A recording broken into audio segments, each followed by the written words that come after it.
Hello बच्चों, मैं गौरव राव आपका स्वागत करता हूं अड्डा 247 स्कूल के चैनल पर। और जैसा कि आप मेरे पीछे देख पा रहे हैं, आज हम जानने वाले हैं एनटीएससी एग्ज़ाम के बारे में सारी की सारी डिटेल्स। क्या होता है, कब होता है, क्यों इम्पोर्टेंट है, क्या बेनिफिट्स हैं, क्या पैटर्न है, ये सारा हम आज इस एग्ज़ाम के बारे में देखने वाले हैं। तो बच्चों, अगर मैं आप लोगों को बताऊं, जो एनटीएससी का एग्ज़ाम है, ठीक है, एनटीएससी की फुल फॉर्म होती है बच्चों नेशनल टैलेंट सर्च एग्जामिनेशन। तो जैसा कि इसके नाम में ही क्लियर है, ये टैलेंट को सर्च करने के लिए एग्जाम कंडक्ट कराया जाता है, ठीक है। और टैलेंट किस बेस पर सेलेक्ट किया जाता है और क्यों किया जाता है, आज हम वो सारी डिटेल्स जानने वाले हैं एनटीएससी एग्जाम के बारे में। Let me tell you, this is a pre NEET JEE exam, ठीक है। ये मोस्ट इंपॉर्टेंट कॉम्पिटिटिव एग्जाम हो जाता है बेटा, ये most important competitive exam for a 10th class student.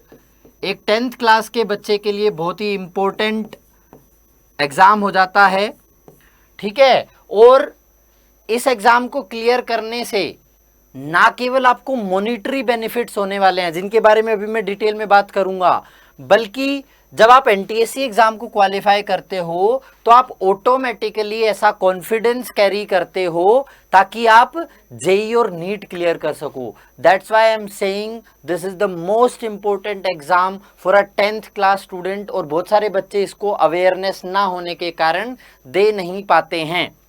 Conducting body अगर देखें बच्चों, एनटीएससी एग्जाम को कंडक्टिंग बॉडी है वो है बेटा एनसीईआरटी। जो कंडक्टिंग बॉडी है दैट इज एनसीईआरटी, ठीक है। क्या एग्जाम है, क्या इसकी डिटेल्स हैं, वो जानते हैं। चलिए देखिए, जो एनटीएससी का एग्जाम है बेटा, ये 2 स्टेजेस में कंडक्ट कराया जाता है। It is conducted in 2 stages, stage 1 and stage 2. This is conducted into 2 stages, stage 1 and stage 2. Stage 1 का जो एग्जाम है बेटा, द स्टेज 1 एग्जाम जो है ये स्टेट लेवल पर कंडक्ट कराया जाता है। This is conducted on state level. And आप अगर स्टेज 1 एग्जाम को क्वालिफाई कर लेते हो, स्टेज 1 एग्जाम को क्वालिफाई कर लेते हो, तो आप एग्जाम देते हो। क्वालिफिकेशन के बाद आपने इसको क्वालिफाई किया, then you move to stage 2। Stage 2 में बेटा इंडिया के सारे स्टेट्स और यूनियन टेरिटरी के जो बच्चों ने स्टेज 1 क्वालिफाई किया वो स्टेज 2 एग्जाम देते हैं। दैट्स वाई ये होता है नेशनल लेवल पर। तो स्टेज 2 है जो, वो बेटा नेशनल लेवल पर एग्जाम होता है, ठीक है। तो ओनली स्टेज 1 को क्वालिफाई करने से काम नहीं चलेगा, स्टेज 1 को क्वालिफाई करके मेहनत करनी है आपको, और स्टेज 2 को भी क्वालिफाई करना ही है, ठीक है। सर इस एग्जाम का पैटर्न क्या होता है, चलो वो देख लेते हैं। तो एनटीएससी का एग्जाम पैटर्न जो है बच्चों, एग्जाम पैटर्न जो है दोनों ही स्टेजेस में, इन बोथ स्टेजेस में क्या होता है, there are 2 papers, 2 paper, paper 1 and paper 2, paper 1 और पेपर 2, 2 एग्जाम होते हैं बेटा। पेपर 1 जो है बच्चों, ये होता है मैट, MAT, मैथ्स नहीं है बच्चों, ये है मैट। और मैट का मतलब होता है mental ability test, mental ability test, mental ability test. Paper 2 जो होता है इसको अपन बोलते हैं बेटा SAT, scholastic aptitude test, scholastic aptitude test. SAT और मैट 2 पेपर होते हैं। अच्छा, अब बेटा मैट के बारे में जानते हैं थोड़ा सा। जो मैट का पेपर होता है 100 क्वेश्चंस, 100 क्वेश्चंस होते हैं बेटा, 2 आवर्स का टाइम मिलता है आपको, 2 आवर्स का आपको टाइम मिलता है इसके लिए। और 100 क्वेश्चन जो हैं these will be of 100 marks. तो पर क्वेश्चन 1 मार्क, पर क्वेश्चन 1 मार्क। मैथ में क्वेश्चंस किस तरीके से होते हैं, लॉजिकल रीजनिंग, ठीक है, लॉजिकल रीजनिंग के क्वेश्चंस होते हैं बेटा, जिनमें हमारा आता है सीरीज, नंबर सीरीज आ जाती है, ठीक है, अल्फाबेटिक सीरीज आ जाती है, अल्फाबेटिक सीरीज आ जाती है, पजल्स आ जाते हैं बेटा, क्यूब के क्वेश्चंस आ जाते हैं, डाइस के क्वेश्चंस आ जाते हैं, कैलेंडर के क्वेश्चंस आ जाते हैं। मतलब जो हमारी डे टू डे लाइफ के रिलेटेड लॉजिक है, सिंपल लॉजिक के क्वेश्चंस होते हैं, वो मैथ के पेपर में क्वेश्चंस आते हैं। और ये पेपर 1 होता है हमारा, ये पेपर 1 होता है जो सुबह की शिफ्ट में कंडक्ट कराया जाता है आपका, ठीक है। और बच्चों को ये जानना जरूरी है, दोनों ही पेपर में बेटा कोई भी नेगेटिव मार्किंग नहीं होती है, there is no negative marking. हालांकि अभी एक कमेटी बनी थी, उन्होंने रिकमेंड करा है कि नेगेटिव मार्किंग इंट्रोड्यूस की जाए, लेकिन अभी तक इसमें नेगेटिव मार्किंग इंट्रोड्यूस नहीं की गई है बच्चों। तो ये तो था मैथ के बारे में। अब बेटा सेट के बारे में जानते हैं, अब बेटा सेट के बारे में जानते हैं। जो सेट का पेपर है, again 100 questions, 100 questions, 100 marks, 100 questions, 100 marks, कोई नेगेटिव मार्किंग नहीं है, नो नेगेटिव मार्किंग। अब इसका जानते हैं, इसमें क्वेश्चंस क्या क्या होते हैं। तो जो सेट का पेपर होता है बेटा, सेट का पेपर हम 3 सेक्शंस में डिवाइड कर सकते हैं। सेट के पेपर को हम 3 सेक्शंस में डिवाइड कर सकते हैं। जो हमारा सेट का पेपर है, इसको हम 3 सेक्शंस में डिवाइड कर सकते हैं। 3 सेक्शंस कौन कौन से होंगे बेटा? सेक्शन 1, सेक्शन 1 होता है आपका साइंस, सेक्शन 1 में होता है आपका साइंस। साइंस में बेटा तीनों सेक्शंस आ जाएंगे, फिजिक्स, केमिस्ट्री एंड बायोलॉजी। तीनों ही सेक्शन हमारे इसमें आ जाएंगे, फिजिक्स, केमिस्ट्री एंड बायोलॉजी।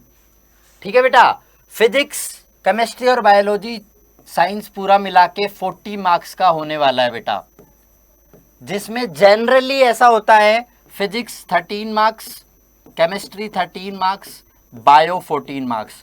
थोड़ा बहुत वेरिएशंस इसमें चलता रहता है। ये तो साइंस था। अब सेक्शन 2 की बात कर लेते हैं बेटा। सेक्शन 2 जो होता है, सेक्शन 2 होता है बेटा मैथमेटिक्स। सेक्शन 2 होता है आपका मैथमेटिक्स।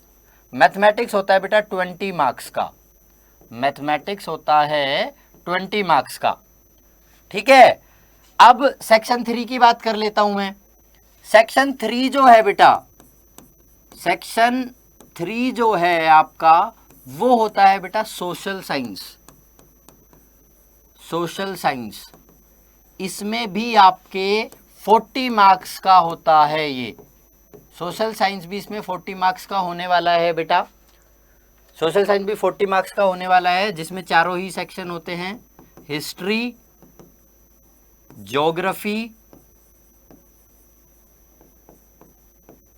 सिविक्स एंड आपका इकोनॉमिक्स। चारों ही सेक्शन इसमें आने वाले हैं। जनरली 10-10 मार्क्स के ही चारों सेक्शंस होते हैं, हल्का फुल्का वेरिएशन एनटीएससी इसको कर देता है। तो ये तो था सेट के बारे में डिटेलिंग। अब सर सेट का सिलेबस क्या है? सेट का जो सिलेबस है बेटा, सेट का जो सिलेबस है वो है complete 9th and 10th course. 9th और 10th का जो पूरा का पूरा कोर्स है बेटा, वो इसका सिलेबस है। 9th और 10th का जो पूरा का पूरा कोर्स है वो इसका सिलेबस है। ठीक है, समझ रहे हो? अब एक बात को ध्यान से समझने की कोशिश करना बेटा, मैं एक 10th क्लास का बच्चा हूं, मेरे को 9th का भी याद रखना है, मतलब मेरे को आज ही से आदत डाली जा रही है कि जब मैं 12th क्लास का बच्चा बनूंगा तो मैं 11वीं को भी उतने अच्छे से पढ़ूं, ताकि क्या हो, जेई और नीट की प्रिपरेशन मेरी प्रॉपरली हो पाए, ताकि मेरी जेई और नीट की प्रिपरेशन प्रॉपरली हो पाए। तो that's why I am saying NTSC is a road, ये एक रोड मैप बनता है, ठीक है, रोड मैप बनता है आपका जेई के लिए, नीट के लिए, ठीक है। तो आपको कंपटीशन अल्टीमेटली फाइट करना है, तो क्यों ना हम 10th से ही इसकी आदत डालें, ठीक है। स्टेज 1 जो होता है आपका स्टेट बोर्ड कंडक्ट कराता है, वो मैंने बता दिया, स्टेट लेवल पर होगा, उसको क्वालिफाई करोगे, स्टेज 2 में जाओगे। अच्छा, अब इसके बेनिफिट्स की बात करते हैं बेटा, अब इसके बेनिफिट्स की बात करते हैं। सबसे पहला बेनिफिट बेटा, पैसा, पैसा, ठीक है। आप बोलोगे सर स्टूडेंट लाइफ में पैसे का क्या काम है? बेटा अपने पेरेंट्स को, अपनी एजुकेशन को खुद से सपोर्ट तो कर सकते हो, अपने पेरेंट्स को एक मॉनेटरी सपोर्ट प्रोवाइड कर सकते हो। तो एनटीएससी के दोनों स्टेज अगर क्वालिफाई करते हो तो आपको मिलती है स्कॉलरशिप। ये स्कॉलरशिप आपके 11th 12th graduation, post graduation जिसको पीजी बोलते हैं, वहां तक आपकी कंटिन्यूड रहती है बेटा ये स्कॉलरशिप, ठीक है। 11th-12th में आपको 1250 रुपीज मिलेंगे, फिर ये ग्रेजुएशन में बढ़ जाएंगे, फिर ये पोस्ट ग्रेजुएशन में बढ़ जाएंगे। तो पहला बेनिफिट है बेटा पैसा, स्कॉलरशिप, ठीक है। दूसरा बेनिफिट जो मुझे बड़ा पसंद है वो है कॉन्फिडेंस, कि जब मेरे को ये पता चल गया कि मैं एनटीएससी क्वालिफाई कर सकता हूं, मैं ऑल ओवर इंडिया 2000 स्टूडेंट जो एनटीएससी क्वालिफाई करते हैं उनमें से एक हो सकता हूं, तो I can crack any exam. भाई जेई नीट में एनटीएससी से ज्यादा सीट है, बस मेरे को मेहनत कंटिन्यू रखनी है, ठीक है। तो ये कॉन्फिडेंस इसका बेनिफिट हो गया। तीसरा बेनिफिट, बहुत सारी ट्रिपल आईटीज वगैरह, बहुत सारी ट्रिपल आईटीज जो होती हैं ये बेटा प्रेफर करती हैं एनटीएससी क्वालिफाइड स्टूडेंट को, प्रेफर एनटीएससी क्वालिफाइड स्टूडेंट। तो इंटरव्यू में इवन कुछ मार्क्स की रिलैक्सेशन भी देती है एनटीएससी क्वालिफाइड स्टूडेंट्स को। आप केवीपीवाई का एग्जाम दोगे 11th-12th में, उसके इंटरव्यू में जब जाओगे आप बताओगे मैंने एनटीएससी क्वालिफाई किया है, तो वो समझ जाएंगे बच्चा स्टार्टिंग से मेहनती है और ये बच्चा लाइफ में बहुत कुछ करना चाहता है एकेडमिक्स में, तो आपको वो बहुत ज़्यादा बेनिफिट मिलता है, ठीक है। तीसरी चीज़, चौथी चीज़ बेटा, अब चौथी चीज़, मेरे को पता चल जाता है हाउ टू स्टडी, मेरे को पता चल जाता है how to study effectively, how to study effectively for any competitive exam. जब मैं इस टेंडर एज में 9th और 10th में इतनी ज़्यादा मेहनत करता हूं तो मेरे को टाइम मैनेजमेंट और ये सारी चीज़ें आ जाती हैं और मेरे को पता चल जाएगा how to study effectively for any competitive exam, ठीक है। तो ये आपके बेनिफिट्स होने वाले हैं। स्टेज 2 का भी बेटा पैटर्न सेम रहेगा। कब कंडक्ट होता है? अभी कोरोना में थोड़ा सा इसका शेड्यूल बिगड़ रखा है, अदरवाइज जो स्टेज 1 होता है, स्टेज 1 होता है जब आप 10th में होते हो तो उस समय दिसंबर में नवंबर में कंडक्ट कराया जाता है, दिसंबर नवंबर में कंडक्ट कराया जाता है जब आप 10th में हैं तब, जब आप 10th में हैं तब। स्टेज 2 जो होता है, आपने बोर्ड एग्जाम दे दिए 12th के, वो होगा मई में, मई जून में स्टेज 2 कंडक्ट कराया जाता है। तो आपको प्रॉपर टाइम मिलता है पढ़ने के लिए। अब ये एग्जाम डिमांड क्या करता है? मैट के क्वेश्चंस हैं, आपको सारे आते होंगे लेकिन वो 2 घंटे में 100 क्वेश्चन करना एक चैलेंज है। तो ये एग्जाम डिमांड करता है प्रैक्टिस, और बेटा प्रैक्टिस 1 या 2 दिन की नहीं, प्रैक्टिस थ्रू आउट 2 ईयर्स। आपके थ्रू आउट 2 ईयर जब मेहनत करते हो 9th और 10th पूरी क्लास में, ठीक है। जो यहाँ पे अड्डा 247 में हम आप लोगों को लगातार सिखा रहे हैं, ठीक है, किस तरीके से आपको इफेक्टिवली पढ़ना है, ठीक है, आपको सारे सब्जेक्ट से प्यार करते हुए पढ़ना है, तो आप अगर प्रैक्टिस कंटिन्यू रखोगे तो आप बहुत ही इजीली कर पाओगे।